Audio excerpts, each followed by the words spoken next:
करवीर तालुक्यातील कणेरी इथल्या श्री सिद्धगिरी संस्थान मठाच्या वतीनं 31 मार्च ते 4 एप्रिल या कालावधीत सिद्धगिरी कारागीर महाकुंभाचं आयोजन करण्यात आलंय।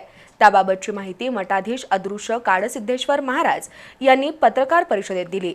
या महाकुंभ प्रदर्शनात 17 राज्यातील 200 पेक्षा अधिक कारागीर सहभागी होणार आहेत। अदृश्य काळसिद्धेश्वर महाराज यांच्या मार्गदर्शनाखाली कणेरी इथल्या श्री सिद्धगिरी संस्थान मठानं धार्मिक, आध्यात्मिक आणि सामाजिक उपक्रम सातत्यानं राबवले आहेत।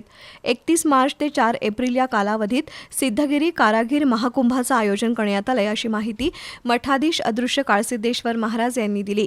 या महाकुंभ प्रदर्शनात 17 राज्यातील 200 पेक्षा अधिक कारागीर कलाकार सहभागी होतील।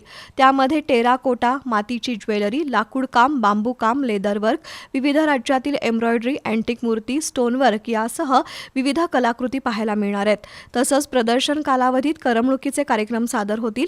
शिवाय काही सामाजिक उपक्रमही राबवले जातील, असं मठाधीश अदृश्य काळसिद्धेश्वर महाराज यांनी सांगितलं। 5 दिवसांच्या या कारागीर महाकुंभातून भारताच्या कलाकौशल्याची प्रचिती येईल। पत्रकार परिषदेला यशोवर्धन बारामतीकर, गुंडोपंत वड्ड, विक्रम पाटील, प्रल्हाद जाधव, विवेक सिद्ध उपस्थित होते।